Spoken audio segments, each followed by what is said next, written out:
and joining us for our event here with the uplifting title, Human Trafficking. It is here, it is now. My name is Benny Wheat. I'm going to be sort of leading us through the evening today. And I just want to give you a little bit of background about why we're putting on this event, what inspired this, how it came about. So the Unitarian Universalist Church of Wakefield has a social action committee, and the social action committee does a number of things, including they're involved in ministry with immigrant and refugees. They are involved with the Wakefield Interfaith Food Pantry and also My Brother's Table, and various efforts in the community like that, as well as a speaker series. And this is one of the events in that speaker series. So the Social Action Committee came to the Wakefield Human Rights Commission to ask us to partner with them. So I'm here from the Human Rights Commission of Wakefield, which is a town commission, and we work to address issues of diversity and inclusion and sort of broadening our community's acceptance of all people and building community. And we do that through community events and also educational events like this one. You can check out our events all throughout the year. I will also put in a quick plug, which is that the Human Rights Commission is looking for a new member. So if you are interested in joining us, feel free to talk to anybody here who's on the commission, talk to me or anybody else. One of our longtime members recently stepped down, so keep an eye out for that opportunity. So the Social Action Committee came to the Human Rights Council. We all partnered together to help put this event on. And the event tonight is about human trafficking, and it was a topic that we wanted to do an event on for a number of reasons. One, because it is sadly relevant to the town of Wakefield, has been in the past, and I'm sure, unfortunately, will continue to be something that many towns struggle with in a variety of ways. So it's relevant to our local community, and it also is a topic that brings together many threads, I think, that are important to think about in the world today. Threads of immigration and dehumanization, commodification of women, sexual violence, like many different issues that each individually are, a handful. And unfortunately, issues of human trafficking really ball up a lot of those issues into one. And so we're hoping tonight to learn more about some of that, pick apart some of those different threads, understand a little bit more about the history and the systems that are in place today around human trafficking, how it exists now in America and internationally, as well as the personal experience of how human trafficking affects human beings. So we have two wonderful speakers, and we're going to hear from each of them for about a half an hour, and then we'll have questions at the end, a little Q&A session, so look forward to that. So our first speaker, who's going to speak to us a little bit more about the systems that are in place and the legal aspect, is Angela Linhart. Sorry, I have like a phobia about mispronouncing people's names. So Angela comes to this more from the legal perspective. She became interested in human trafficking while in a graduate program at Duke, has done a lot of research on it over the years, which is what she will speak to you about. And she's joining us from her law practice in New York, where she does immigration law, which, I mean, you will hear more about how trafficking and immigration are intertwined. So take it away. Awesome. Thank you very much. Hi, everyone, and thank you for coming. Yes, so I initially got interested in human trafficking because I initially, as a graduate student, had delusions of grandeur that I would become a Russian historian. When I realized that was not going to happen, I was trying to find ways to merge all of my interests, one of them being Russia, another being women's rights and the history of women's rights. And I had mostly focused on the history of women's rights in Russia as a college and graduate student. So I thought I would look at something a little more contemporaneous. Well, lo and behold, there was a huge human trafficking problem in Russia right after the Soviet Union fell. So I dived right into researching that as much as I possibly could. And while I was in Russia for a year studying Russian, I volunteered with an organization called Jewel Girls, where we went every Friday to basically a foster home. It's a little bit of a different situation in Russia, the way they do it, but we would work with them to make jewelry that we would then sell so that they could earn money and also kind of just build some self-esteem to work on themselves and know that they can work with their hands to make something. You know, let's be industrious, let's try and teach it early on. Some of the kids were around 7 years old, some of them were 12 or 14. It was males and females, and it was a very interesting experience. I also worked with the organization in attending some conferences, trying to build better relations between Russia and the United States about human trafficking laws, because initially Russia's human trafficking law was supposed to very similarly mimic the law that we have in the United States called the Trafficking Victims Protection Act. Despite the great deal of effort that was made to ensure that would happen, Putin decided suddenly one day that was not going to happen, and the human trafficking laws that exist in Russia today are all of about like 5 sentences. And they're not really used that much. So that's how I got into the subject. Then, because the Trafficking Victims Protection Act exists, there is something called a T visa, which I will talk about a lot more later, but that's how I got interested in immigration, because there are there are many types of trafficking, but in terms of nationality, there's internal domestic trafficking and there's international trafficking. What the T visa does is it helps people who have been trafficked from other countries into the United States obtain legal status, which I find to be very important. As an immigration attorney, one of the biggest things that I find important is that people who come here to work or be with their family, they feel comfortable, they have legal status, so that if something does happen to them, they're not afraid to call the police. One of the biggest issues with human trafficking when we're talking about people who are not documented is that they are afraid to call the police because they don't want to be deported. So making sure that the people who do come here have access to services is something I was very adamant, or became very adamant about. As a result, I participated in probably the not best named clinic. It's called the Human Trafficking Clinic at BU, where we helped people get visas. It's the second one to exist in all of America's law schools. The first one was started at Michigan Law School. So I was excited to be a part of that, and I successfully helped 2 people get visas. Yay, for me. After becoming an immigration attorney, I also have continued to stay in touch with the BU Human Trafficking Clinic, which is how I'm here today.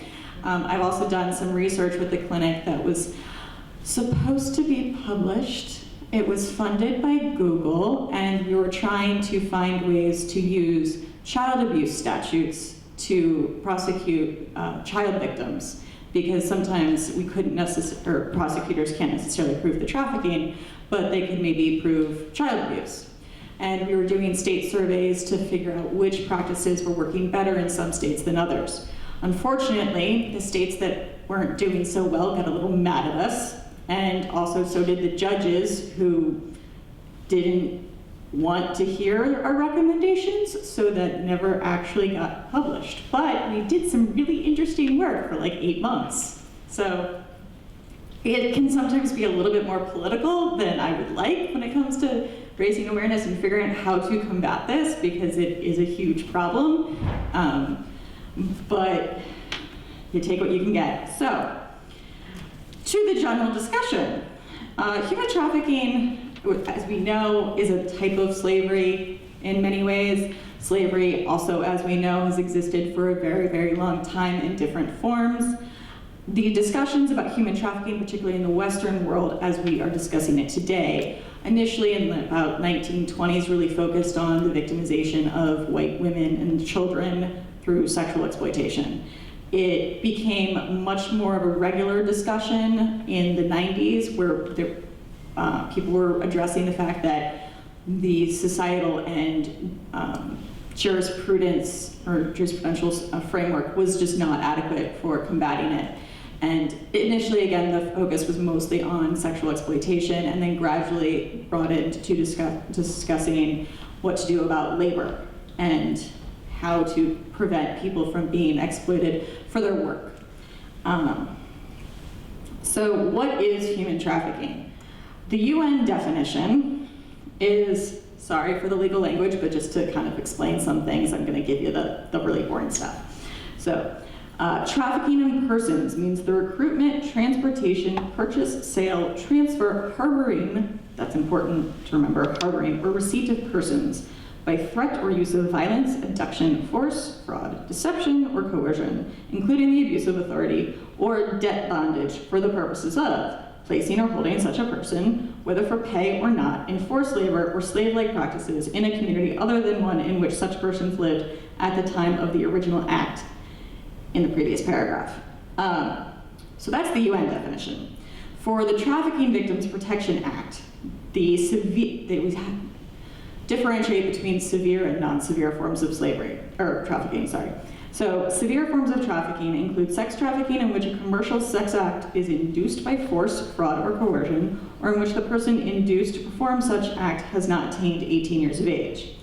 It also includes the recruitment, harboring, transportation, provision, or obtaining of a person for labor or services through the use of force, fraud, or coercion for the purpose of subjection to involuntary servitude, peonage, debt bondage, or slavery. So there's a lot in there. The general focus is basically holding someone somewhere. Movement is not necessarily required, but keeping someone in a place where they don't want to be, did not ask to be, and forced to do some sort of act, either for gross underpay, which is something I'll definitely get into when we talk about labor trafficking specifically, or no pay at all. So, as I mentioned, there's two main types of trafficking: for sexual services and for labor. Then again, there's internal and there's international trafficking. One thing that currently is a big issue that I pay a lot of attention to with the international trafficking is also the distinction between migrant smuggling and trafficking. Paying someone to help you cross the border knowingly and willingly, is a form of migrant smuggling. That means the person who is taking you across the border is smuggling you across the border. Often when we're talking about the southern border, we'll call that smuggler a coyote. Now, that situation can very easily turn into a trafficking situation, and often does, when that coyote then takes whatever documents you have, or actually holds you hostage and demands more money from your family after you cross the border, but won't let you go free. So sometimes they overlap, sometimes they're two completely different things, and sometimes one turns into the other. And a lot of times, I would say people just aren't aware of that, and it can also be very complicated and hard to become aware of that depending on the situation. When it comes to adults, I am not here to advocate any particular perspective on adult prostitution. I'm just here to give you the legal and academic discussion of this, so please do not think I'm advocating one way or the other. But when it comes to adults, there is also often a question of agency and consent. And when we're talking about prostitution, there is a camp that does believe that consensual prostitution should exist and be allowed. There is also a camp that thinks that that is absolutely ridiculous. And when and how to discuss that has been something of debate. Sweden is definitely a country that says that there should be consensual adult prostitution allowed, but they also prosecute men for purchasing sex, which is interesting. So, there's a lot to think about in terms of individual circumstances, but also broader and sometimes actually philosophical thoughts of, when is a person willingly saying yes to something? When is a person being coerced?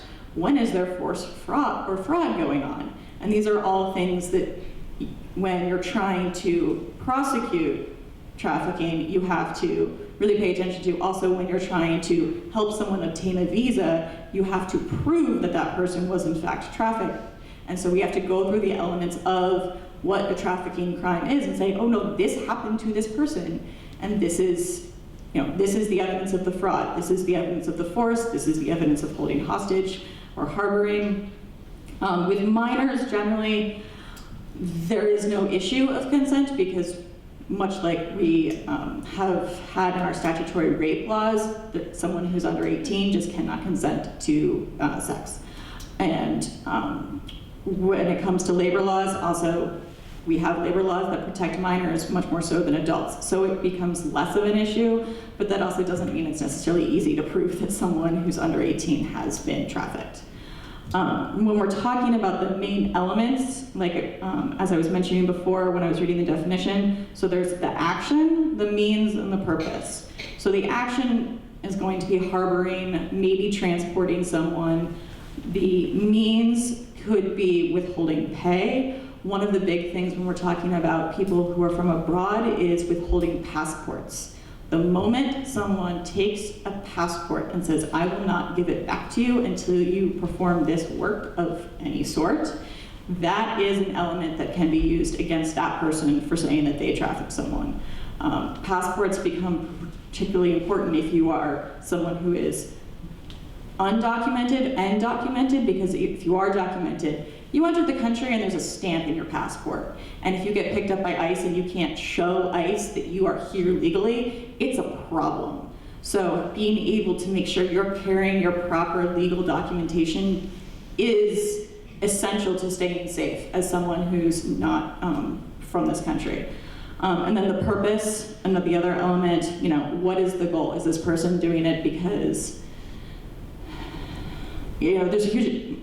there's a huge difference between a regular employer paying you a certain wage and you getting work done, and then the purpose to be, to make sure you work for no money and so that he can save some extra money, if we're talking for labor, for example. So when it comes to documenting kind of the global trends of trafficking, now that we've discussed the little bitty details and the elements, every year, Department of State publishes, this is a very, very small portion of the report. It's usually about 500 to 600 pages. It's called the Trafficking in Persons Report. And it does a survey of pretty much every single country, and it rates every country based on what structures it has for preventing, prosecuting, and protecting. And the United States is a tier 1 country pretty consistently, if not absolutely consistently. There are technically only 3 tiers, but there's really 4. So there's tier 1, tier 2, the tier 2 watch list, and tier 3. So tier 1 means you are complying with the minimum standards that are set out in the Trafficking for Victims Protection Act.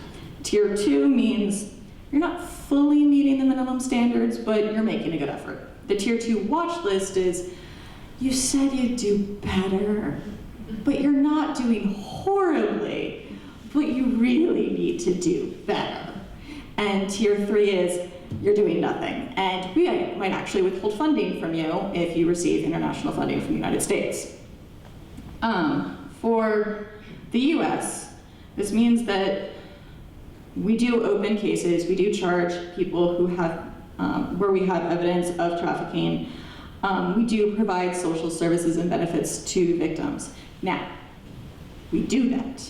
How well we do that is sometimes very debatable. There are certain jurisdictions that do a really good job and most definitely deserve all of the awesome credit for their work. There are other jurisdictions that don't. It could be lack of caring, it can also be lack of funding, and it also can definitely just be lack of awareness of the issue and how to identify it. And also some places do much better dealing with sex trafficking, because sometimes that's actually much more visible than dealing with labor trafficking. For example, one of the hardest things or instances of trafficking to recognize is when you're dealing with a domestic servant.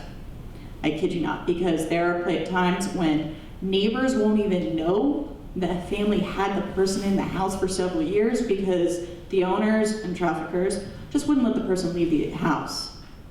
So in the house, sleeping in the basement, never coming outside. how are you going to find that? Right? Yeah, exactly. You think of a way, no. Like, even finding probable cause to even maybe get a warrant, like, what are you going to do? Investigate every single house and say, well, they might have a domestic. It's just not going to happen.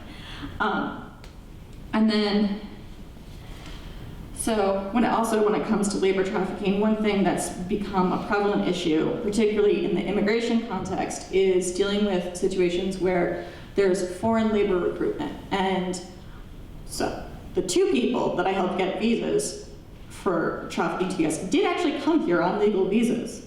They came here and they were recruited, and then their situation started to trafficking.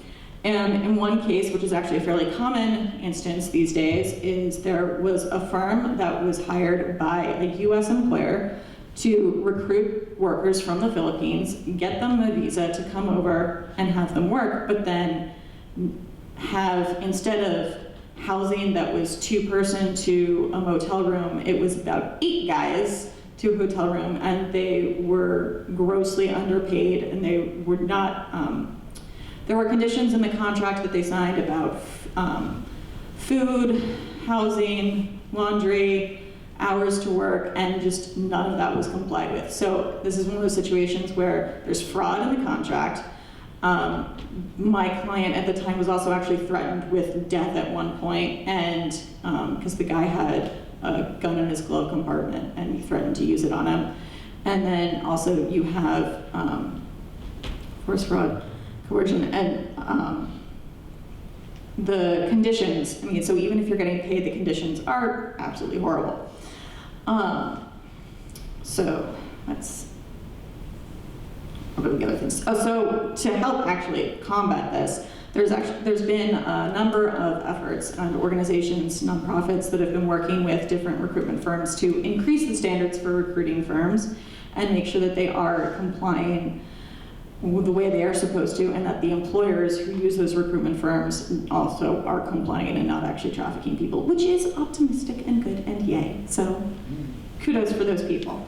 Another thing that the US has that is particularly beneficial, though we don't have it across the board, is mandatory restitution. This can get a little tricky, and it's very well explained by a different person that our clinic worked with the year that I was there. So this one woman, she had been trafficked and forced to work as a nanny/domestic. They did pay her, but they did not pay her nearly anything. When the case came about, this one went to full prosecution and the family was found guilty. They were forced to back pay her. This got really tricky because, one, she had no idea how to handle the amount of money that she was getting, because we're talking hundreds of thousands of dollars. Two, it was particularly difficult for her that when discussing how to handle just the emotional impact of getting that money, because she had become very attached to the children that she was nannying for, and the family was in financial ruin as a result of having to pay that back pay. And so she had very mixed feelings about taking that money and knowing that it meant the children weren't going to have the same resources that they previously had. So, while on one hand, yes, mandatory restitution has definite benefits. On the other hand, it's not as simple as we might want to think it is, especially when you have, a nanny who has been working with a family for several years and then suddenly has to see that family go into financial ruin. It's complicated, and it probably will continue to be complicated.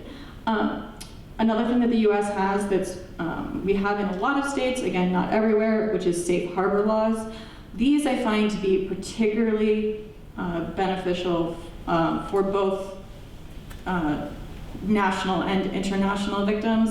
A safe harbor law will help anyone who's been convicted of a crime that they did as a result of being trafficked. So, for example, if someone was convicted of prostitution as a result of being trafficked for sexual labor, the safe harbor law will help to expunge, vacate, or seal that criminal conviction. Of course, that's really important for a couple of different reasons. One, if you're trying to get a job later and you don't want to write that you were convicted of a felony, and that, you know, being convicted of a felony would prevent you from being able to get that job, you don't want to not be able to get a job just because you were trafficked by someone else. The same goes for if you're applying perchance for Section 8 housing. That can be a thing. It can also prevent you from maybe being eligible for, who knows, you know, schools will look at your criminal record if you have one, and maybe they'll hold that against you. In the case of immigration, if you are convicted of a crime, try getting another visa. Depending on the crime, you may or may not ever be able to. If you leave the country, you may or may not ever be able to come back into the country.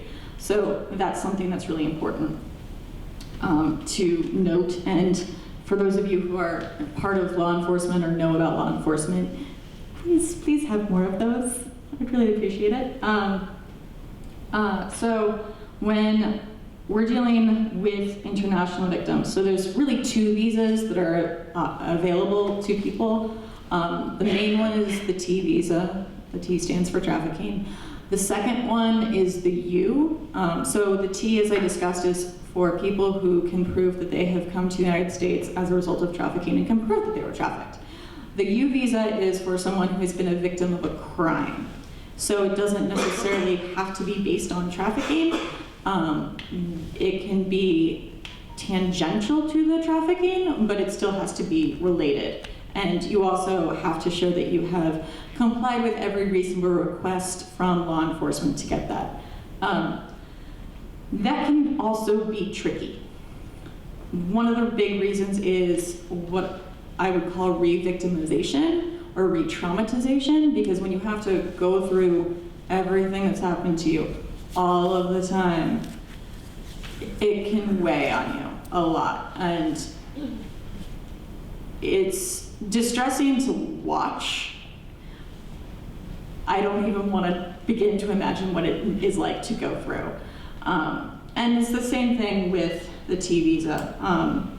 What's nice though is with both of them, they grant the person access to the same health and social service benefits that asylees and refugees get. So that's beneficial and good, because then it means if they need, you know, access to psychiatric care or health care, they can get it. That's that. The one last thing that I would like to touch on that is a legal situation is, and maybe you guys have read about it, Backpage.com. So Backpage, it is a place where many pimps and traffickers have posted and sold the services of individuals, to put it lightly. The website was shut down and the CEO has pled guilty, and I believe he is going to serve 5 years in jail. The issue that it raises, and the reason why I'm bringing it up, is because he actually is not someone who trafficked people or pimped people. The website was the host. So this gets into a really weird, murky situation of how to appropriately address human trafficking in a way that doesn't impede on the rights of others. And the rights of others that are issued here is free speech. So does Backpage, the question is Backpage at fault for what someone else posts on its website? And if Backpage starts to, you know, edit or censor, what does that mean? Again, not advocating any particular opinion on that, just trying to bring light to one of the things that we are facing, and Facebook is doing the same thing, is dealing with the same thing. You know, what content should be on Facebook? Should people be allowed to say whatever they want on a platform that they're not paying for? Or are we going to hold the editors and censors of that platform liable for what someone else does? There's no easy answer, and again, I'm not here to advocate for any opinion, but as an educational point, if you're interested in it, trust me, there's a ton of literature on it, and it's definitely interesting to read and think about. although sometimes it's also equally frustrating. But that is actually almost exactly on the half-hour mark, so go me. And that is my presentation. Thank you.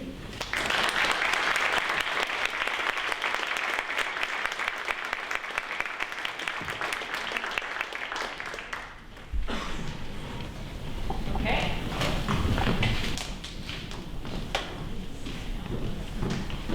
So, now we are welcoming up to the stage our second presenter. So Chelsea Buckley comes to us from another side, the opposite side, a different side of the human trafficking experience.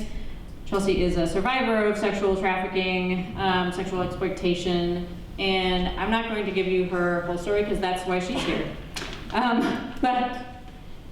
These days, Chelsea works at a homeless services agency in Salem, as well as doing outreach and mentoring young women who are at risk of trafficking or who are experiencing trafficking. And she partners with the Salem Police as well in some of this work. And so I'm going to keep it brief because the real gem is Chelsea sharing with you about all of those experiences. So thank you.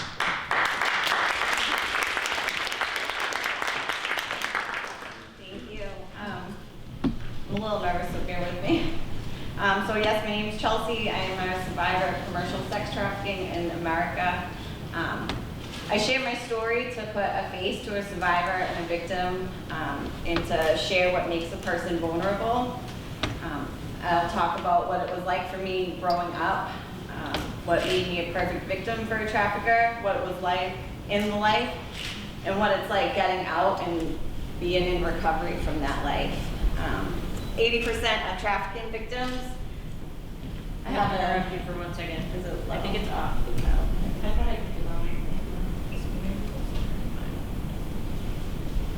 says red light.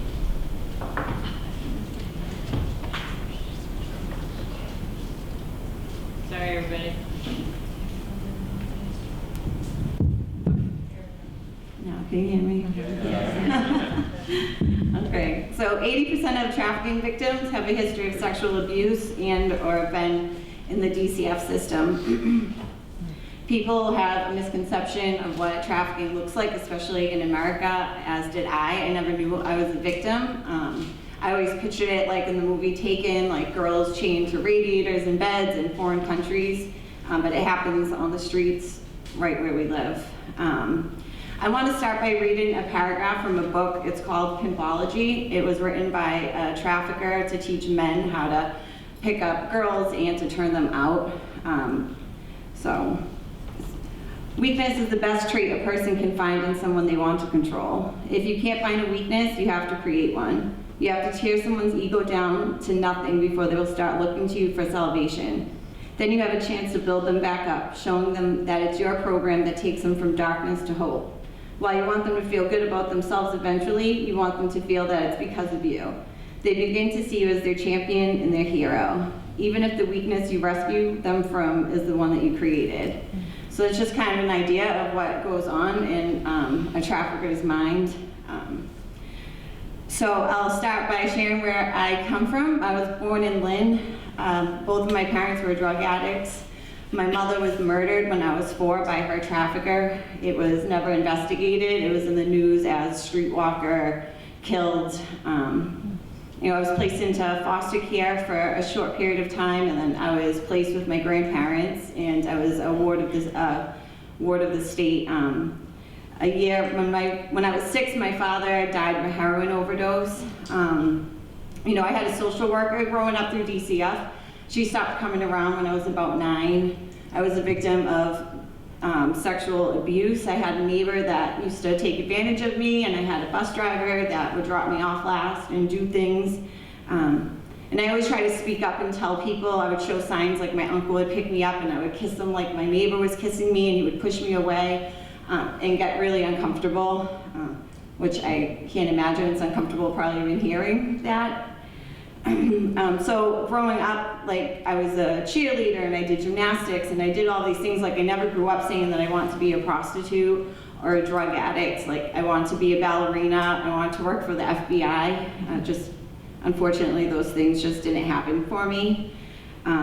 You know, slowly in schools, things started falling off, like all of my sports started going away. I started drinking and doing drugs, and I was always looking for a guy to take care of me. My self-esteem was really low. I lived in fear and anxiety. I didn't understand things that happened in my life. I didn't understand why my parents had left me in my mind or why people were doing those things to me. So I got pretty bad into my drug addiction. You know, I ended up graduating high school. I used to get kicked out of school all the time, and I get pulled into the office, and I was labeled the bad kid. And in my head, if you're gonna keep telling me I'm a bad kid, I'm gonna act like a bad kid. You know, eventually I graduated, I met a guy, and I wanted him to take care of me and save me, and he sold drugs, and I moved in with him. Eventually he kicked me out. I became homeless on the streets of Lynn. I was 20 years old, sleeping outside, doing things for drugs that I said that I would never do. And I always thought that that was my choice until I started to get into my recovery process, and I learned that I was being exploited. For someone to make a choice, they have to have other options. And when you're homeless and sick and hungry and cold, you feel like you have no other option. So I was being exploited by the guy driving up the street who saw a sick, broken girl and picked her up. And one day I was walking up the street, and a guy stopped me, and he had on nice clothes. He was one of the Joneses, the big family, all traffickers around here. You know, he took me in the car, and he took me for a ride, and he said that, you know, we can put you up in a place, and he had another girl with him, but you just have to go out and work. So they took me to a hotel room, and they gave me a shower and a change of clothes, and they drove me to Boston, to Chinatown, the old combat zone. And they dropped me off and said, you know, you have to make this much money before you can come back. And I remember being on that street, and it was like this dark street with like cars coming up and like girls way underage getting in and out, and like the cops would tell you to just be off the street before the sun came up. And I remember the sun came up, and I went back there, and he came in the room, and he took all of my money and left me with nothing.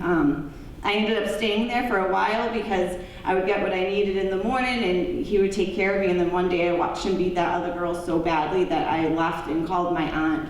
My aunt called the police, and they pretended I had a warrant and arrested me. And the next thing, I'm in the police station with 2 detectives in my face telling me to tell them who he was, and I wouldn't because I was scared.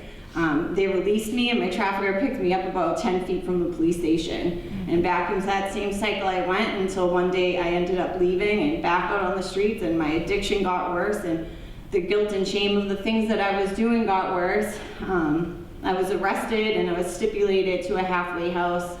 My aunts dropped me off with a roll of quarters and a change of clothes, and that was the last time they saw me for 5 years. I ended up leaving that halfway house, and I went to Boston, and I met another guy. Picked me up with nice clothes and jewelry, and we partied, and I ended up being in New Jersey, and that's when my whole life changed. I was sold to a gang member who was also a trafficker. He took my IDs, he changed my name. My name was Rebecca or Bitch.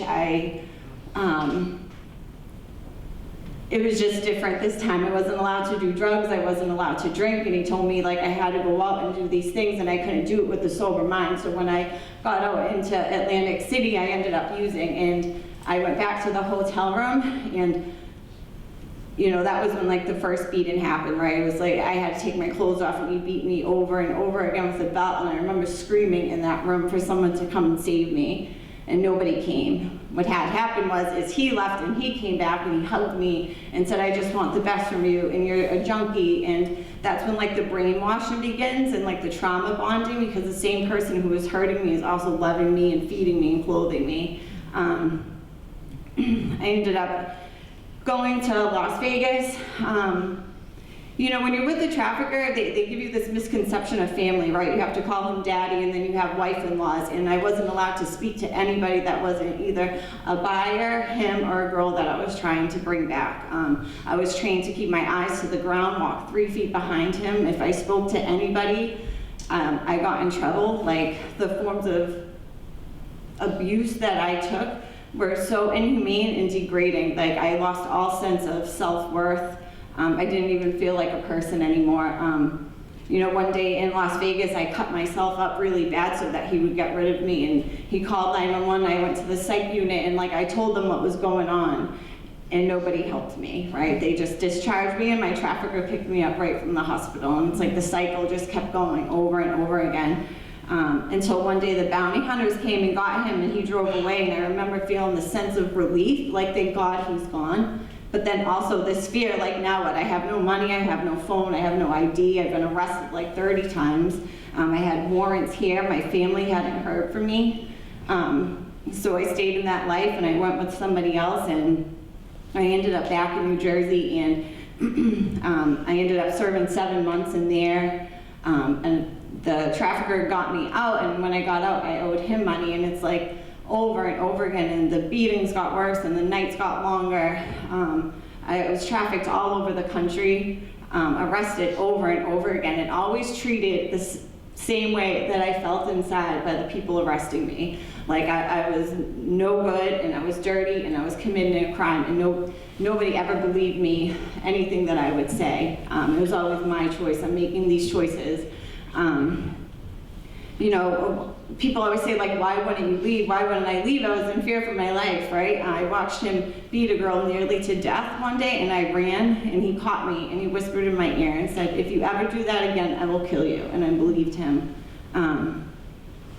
You know, after a while of like, so trafficking in front of your face, right? It looks like a girl in a pretty dress and nice clothes. I was always dressed nicely, but underneath I was covered in bruises and emotional scars. You know, I was in New Jersey, and a taxi driver used to pick me up. He was my safe person. It takes one safe person for a girl to get out. And he would start asking me questions about where I was from and my family. And he would see me with black eyes and like up for days. And you know, he talked me into calling my aunt one day, and I called her and I told her what had happened, what was going on for the most part, and like she just wanted me home.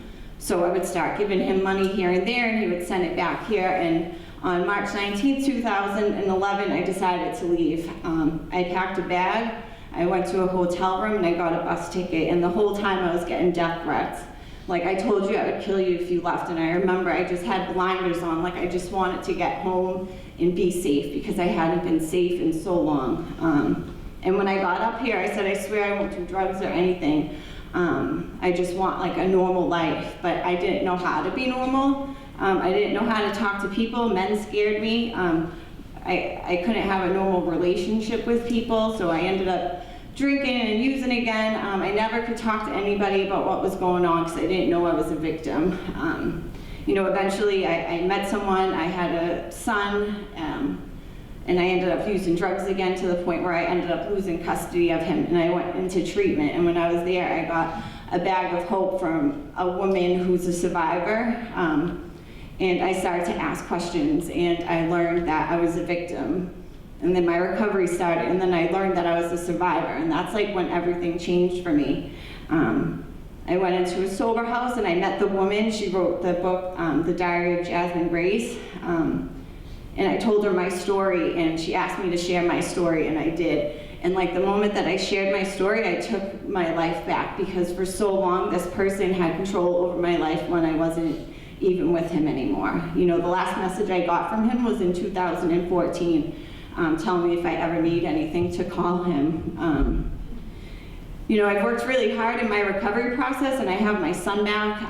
There are barriers that come with being a victim, like my record. It is nearly impossible to get housing. I live in affordable housing, and I had to tell them that I was a victim of trafficking. I can't go on field trips with my son because they run my quarry, and it's embarrassing.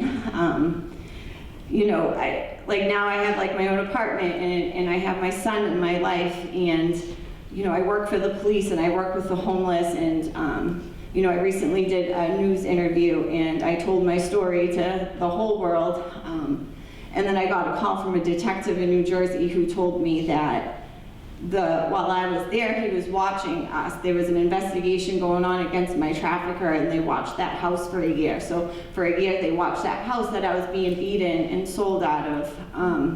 And that they had kicked in the door, and they found my IDs, but they didn't find me, and nobody came looking for me. Nobody thought to call my family. That phone call had sent me back so much. Like, The nightmares came back. I have post-traumatic stress disorder still to this day. You know, it takes a lot of work for me, but just to sit there and think that these people were watching and not doing anything. So my trafficker served 2 years in New Jersey, 2 years in Philadelphia, and he was released and fell off the face of the earth. So we have no idea where he is, and that's what they told me. Has he been in contact with you? Yeah. So I go around and I tell my story because I like to give others hope. It doesn't seem real until you hear it from a person sitting right in front of your face. There's a misconception, people will say to me, you don't look like a sex trafficking victim, and I'm like, I don't know what I'm supposed to look like, but you know, now it's like I still have nightmares sometimes. I struggle with trust and like letting people in, and it's really hard. I have to take care of myself first. Like I have to like go to therapy, and I have to be involved in my recovery. You know, I have a lot of titles these days, and it's not victim anymore. You know, the most important one is that I'm a mom, you know, I'm a caseworker, I'm an outreach worker, you know, a niece, a friend, a cousin, a sponsor.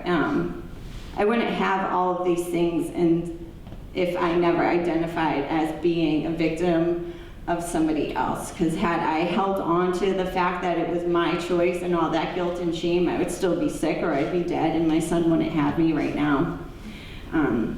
You know, I try to bring reality to an issue that some don't believe exists, or you know, they think that it's these women's choice. Because I was 21, I was still a child in my mind, I was still youth. And I do it to free myself. It's empowering to use a voice that I never had, you know. I still struggle with speaking up sometimes, but I'm getting better. Most importantly, I just want to help others that are involved in it or are struggling with addiction because they've done these things. I want them to know that there is hope and there is a way out. So I just want to thank you all for being here and hearing me tonight. I think we're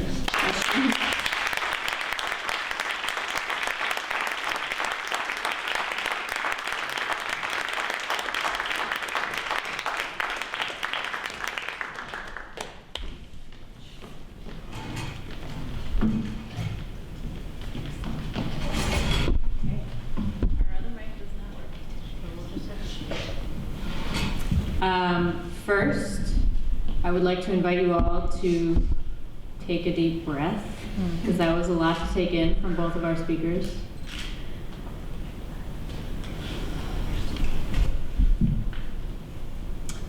And now, the question and answer portion.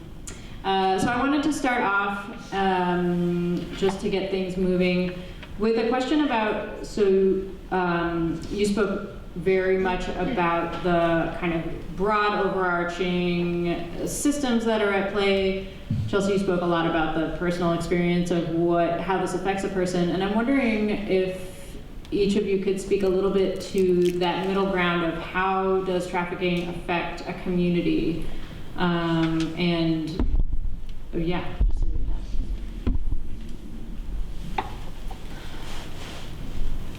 Where to even start on that one?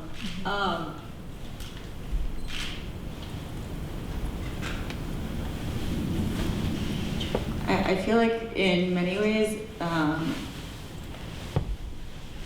it can vary, and this might sound like obvious, but it can definitely destroy one for sure. I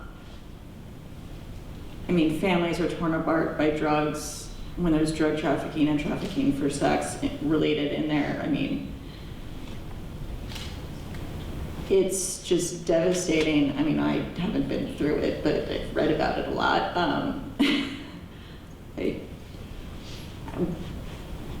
In terms of people who are trafficked for labor, I can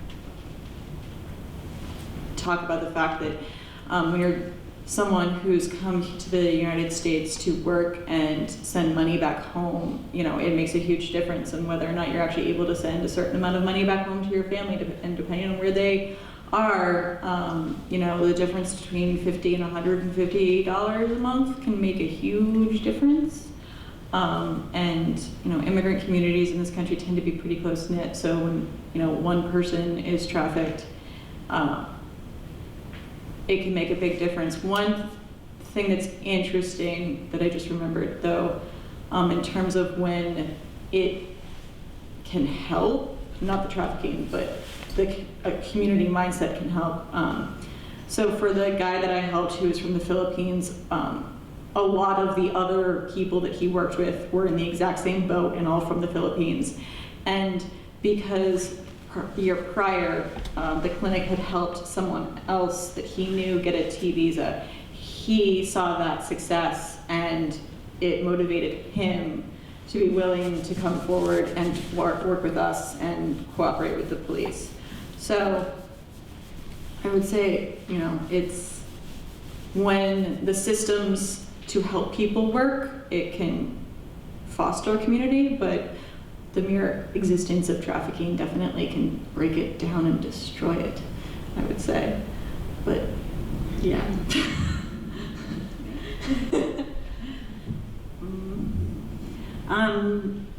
I mean, you kind of said it, destroys families and stuff. We live in a society right now where there's so many children without parents due to the opioid crisis, and working with the youth and stuff. Traffickers prey on those young girls, so it starts this cycle all over again, right? They talk about like decriminalization, prostitution, and there's a survivor that I work with, and she said, if we're going to do that, we have to give girls other options, right? There has to be more options for these girls who are in the DCF system and in group homes and foster care, because these guys come around and they have all this money and fancy clothes and they sell them a dream that isn't reality. So, I mean, as a community, I think we just have to come together to give people more options, because there really aren't any for them sometimes. Go ahead. I would bring you a mic, but our other mic is not working. Can I sort of answer your question? And what I observed from what Chelsea said is, look at the economic losses. She didn't make money and pay taxes. She wasn't doing anything. You think the pimps and traffickers were paying taxes? No. So every time they have all this going on, you're losing the economic basis of our community. And then there's a psychic thing of everybody has to look the other way, pretend it's not happening. That takes a toll on the community too.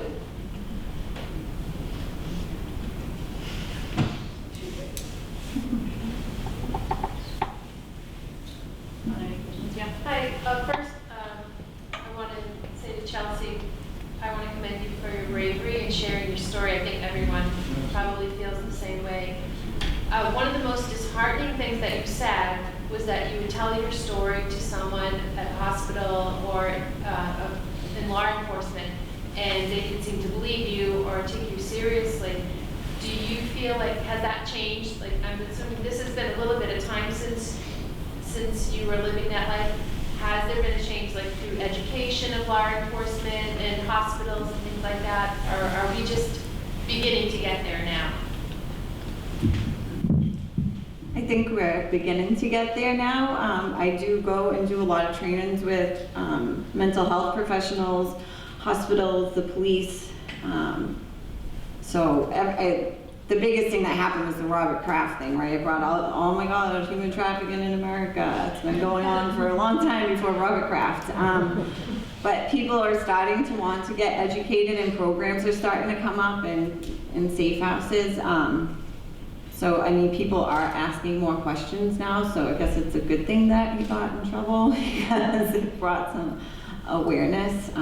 I know the police that I work with call me whenever they have someone who they believe has been trafficked or just picked up for solicitation, because after hearing, they've come to places where I've told my story, and it's just like once they put like a face to it, it like became reality, and they started to see it a little bit different, as like maybe their daughter or sister or a friend.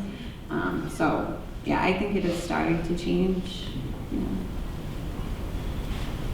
What are some of the signs and red flags would you say for educators or counselors to look out for a youth that's not ready to tell his or her story? So some of the red flags for the youth is going to be girls will start coming in with like new phones, nails done when they don't come from that kind of background. They don't, they don't typically have that stuff.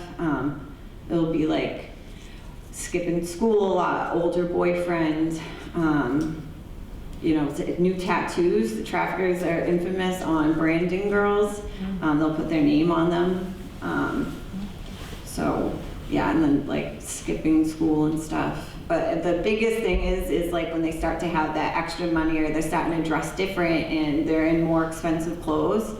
It's starting to like ask those questions like, oh, hey, I noticed like you had a new phone, like where did you get that? And they'll say, oh, well, like this guy bought it from me. And it's just like starting that conversation of like where they're getting these things. Thank you. There was a question, yeah, way back in the corner. Thanks. Just a couple of things. Something that you said at the very end, that, sort of that we recognize that there's not one way that a victim looks like. And I was just thinking in our own town here in Wakefield, I just read on the front of the paper, and it came from a meeting that I was at, youth risk behavior survey, and so the numbers were pretty stark, I thought. They were a lot higher than we anticipate, but that also leads to other questions and more serious things like this, right? Because the numbers are, drugs and alcohol and suicide attempts, stuff like that. So I'm wondering, in education, I'm on the school committee here in Wakefield, what would you need to hear, as a middle school student or a high school student? Obviously, the talk around that this is happening, and it can happen to anybody, and obviously there are more groups, groups that are more effective than others. But as a young girl in school, what do we need to tell our students that kind of sits with them? I think hearing you speak and talk is a lot, for them to hear and to be able to absorb that and really just know that it's going on in their area. So that's my question. I'm sorry. Like, just what would you have needed to hear? I don't really know what I would need to hear. I know we go to school. Sometimes I don't tell my full story. Like we talk about it a little bit different. I think if somebody had just asked me why I was doing these things, or like maybe things that were going on at home.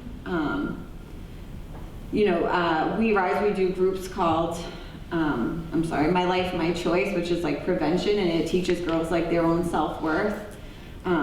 A lot of stuff with like the internet and like the Snapchat and all of that, they're posting up these pictures to get attention from men, and then it turns into so much more. It's being honest with them though, like completely honest, and like the reality of the risks. You have to be honest with the kids is huge. Just to add to that, would you say, I'm just sitting here thinking, would you say, you were saying earlier, like you didn't really realize the full effect that you were being trafficked. Would you say that like I don't know if people are familiar with the DARE program, and that's just from when I remember. I still remember that gal in middle school, and like I learned about all these like things and stuff. But I was wondering if we put that across our state, like every year we brought in something about human trafficking and we taught our kids. Would you, like if you were in that crowd, or you know what I'm saying, or just in the beginning of the stages, would you be like, oh, that could be something that could be related to that, or would that not happen? No, I think it, because a lot of the girls that I worked with when I worked with We Rise, they weren't being trafficked, but they were showing signs of like it was going to happen. They're totally at risk. And after being honest with them and sharing a little bit of what can happen and what it actually looks like, they start to be a little bit more careful and ask questions. Yeah.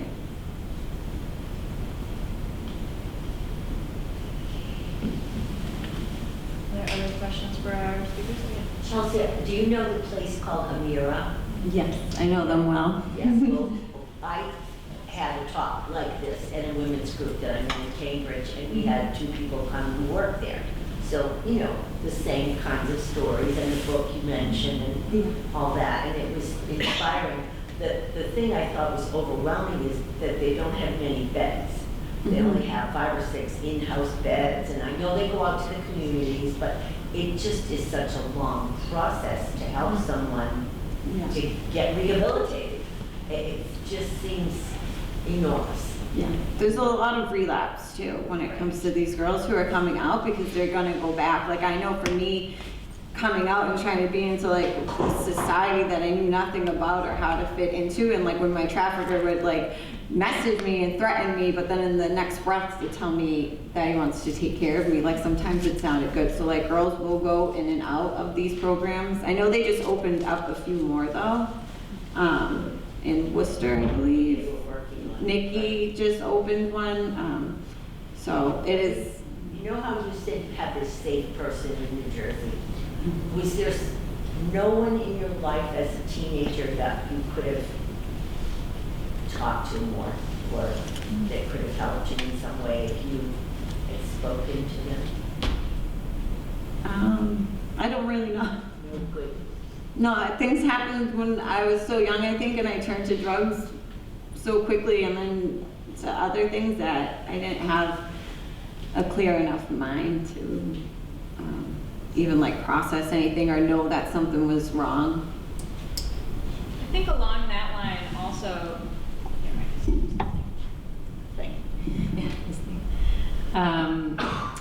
you know, people have been asking, you know, what do I say to a young person, these kinds of things. What strikes me about your story a little bit is that this safe person, this cab driver, this was not a person who was, I assume, attempting to do an intervention, you know, it was just a person. And I'm curious to hear from you, like what was different about those interactions and how, in order, I think, to help us foster, like, how do I see someone? How do I interact with someone, even if I don't know them, in a way that opens the door? You know what I mean?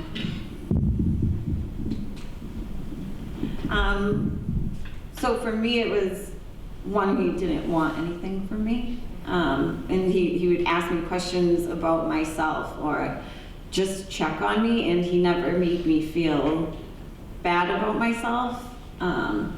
You know, he treated me like someone that he wanted to help with nothing in return, and it took a long time. It took months for him to like, he was like this old Israeli guy. I'll never forget him. Like he would just ask questions in like this caring way, right? He never made me feel bad about myself. Like when I would get in the car, I would feel like I could breathe for a minute. If you're like talking to somebody, it's being completely judgment free, right? And not like telling them you have to get out of this, you're being trafficked. It's just like building a trust with them until eventually they're ready to talk to you about what's going on.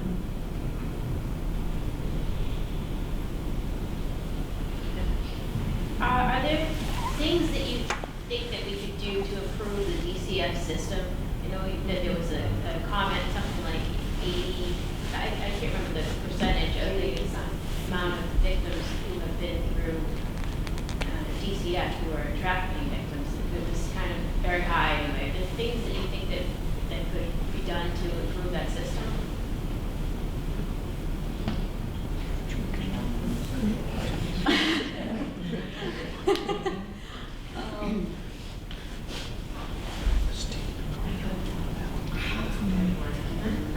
I don't know enough about the DCF system to really have an opinion on that personally. I think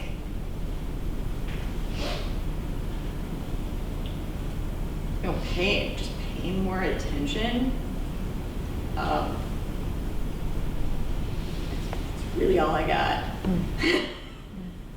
I think mentoring is huge. We do a lot of done trainings with the DCF workers, and mentorship is huge because there's just too many kids and there's not enough DCF workers. So it's like reaching out to the programs in the community that can come in and kind of like be that extra hand, because it takes, trust me, it takes a village to help a survivor like get through some of this stuff.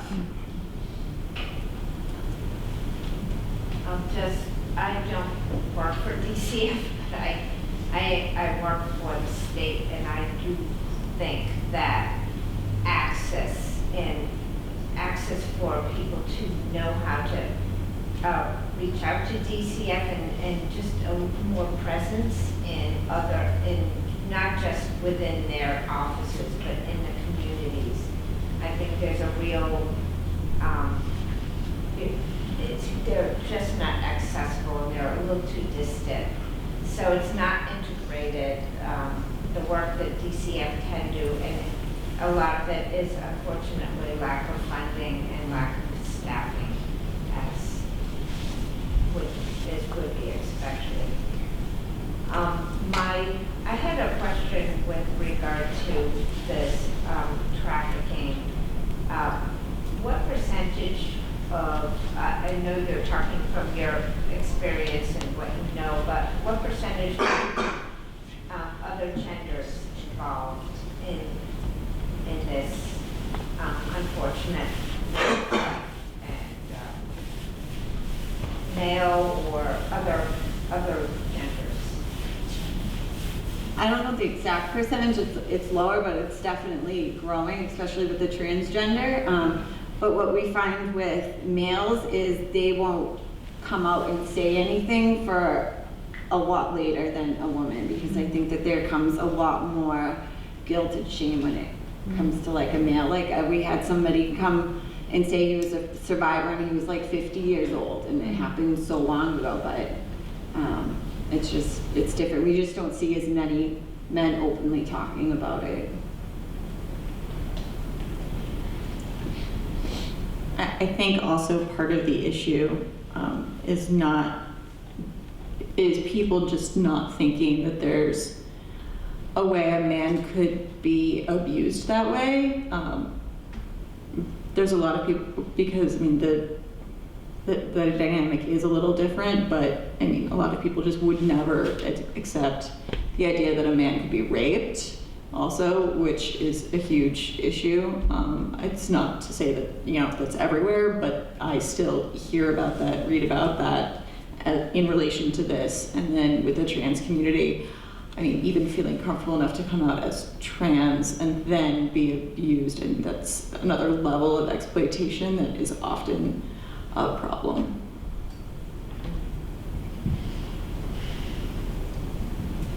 I have a question for you, Angela. I have a background in humanitarian immigration law, but I haven't practiced it for a few years, and I was just curious, with the current administration and their impact on other areas of immigration, has there been any impact on the humanitarian immigration, particularly UNT visas?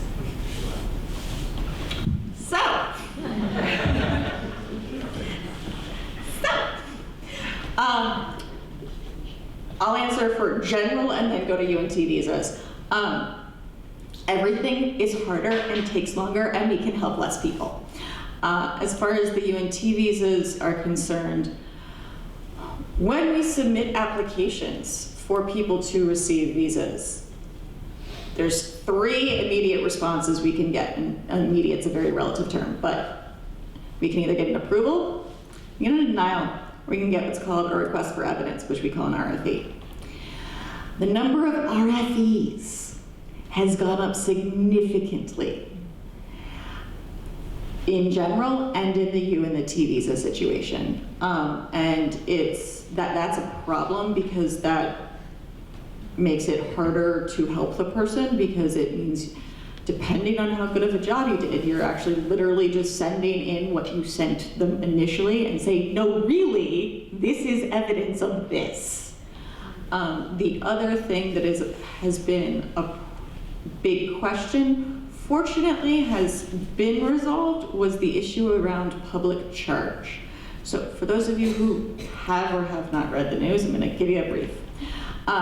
So when you are applying for a green card in the United States, you have to show that you are not likely to become a public charge, which means you are not going to receive means-tested benefits from the state. there was an issue when that first came out that it might be applied to people who are applying for T and U visas. USCIS has since clarified that it will not, because the whole point of having access to services on the same level as refugees is that you have same access.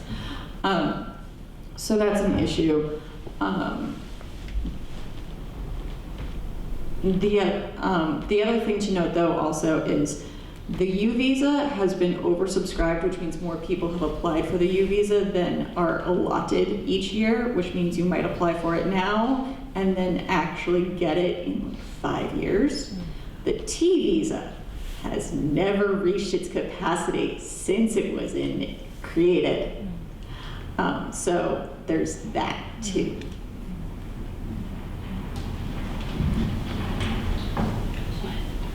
Chelsea, I have a question for you. First, I want to commend you on telling your story, because that could not have been an easy story to tell.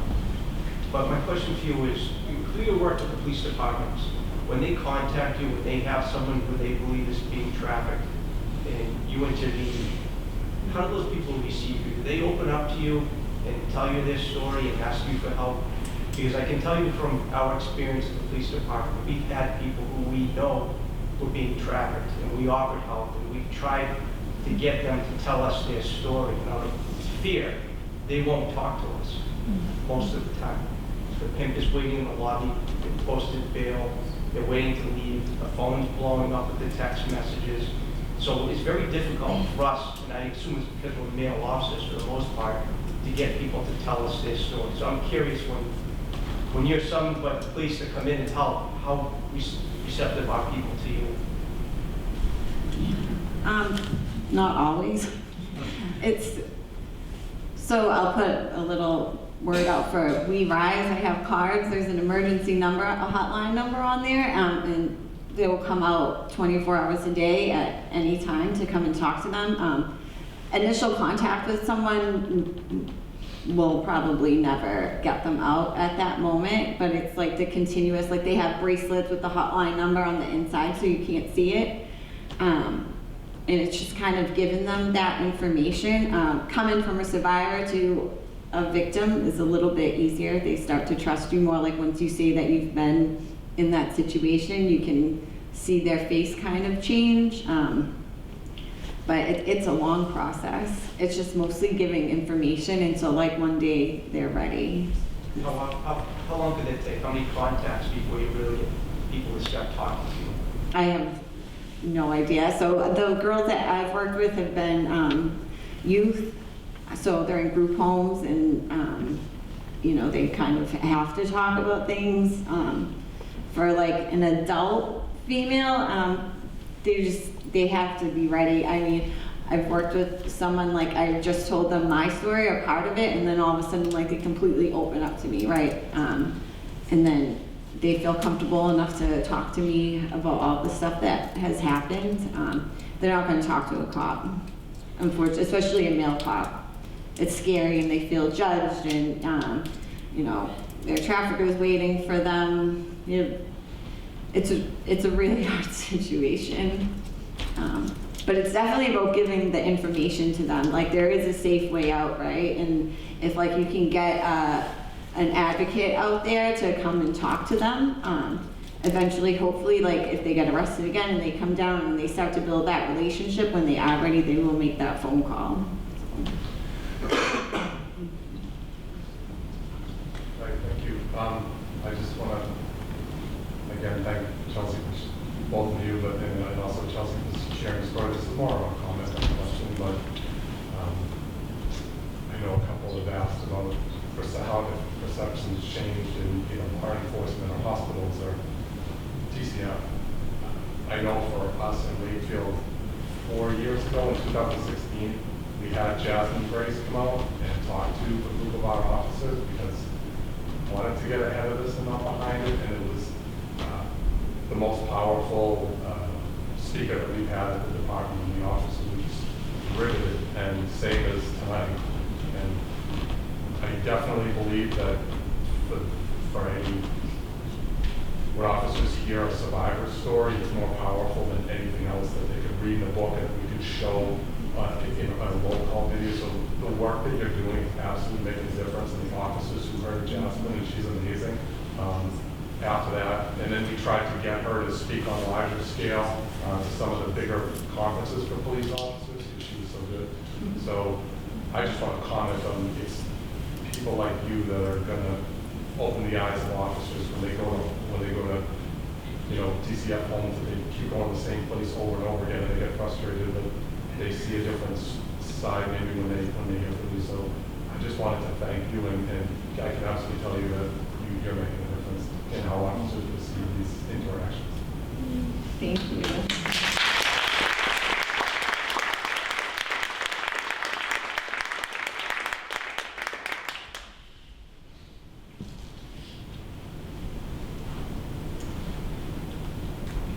Well, if there are not other questions coming up, then. Excuse me, I just Yeah. have a comment, kind of, I'm so glad you said that, because I'm sitting here saying that I wanted to just make a comment, I don't have a question, and that is that thank you both. The information on the legal side is very important, but you sharing your story in such an articulate way. When I walked in, I looked at the materials on the table, and one of the pieces of paper said, signs to look for or whatever, and I passed it over because why would I need that? Now when I go back out, I'm gonna pick up that paper because we all need to know more about this subject, so thank you. Well, join me again in thanking both of our speakers for the time and the effort and the soul that they had to put into speaking about these issues tonight. Thank you very much.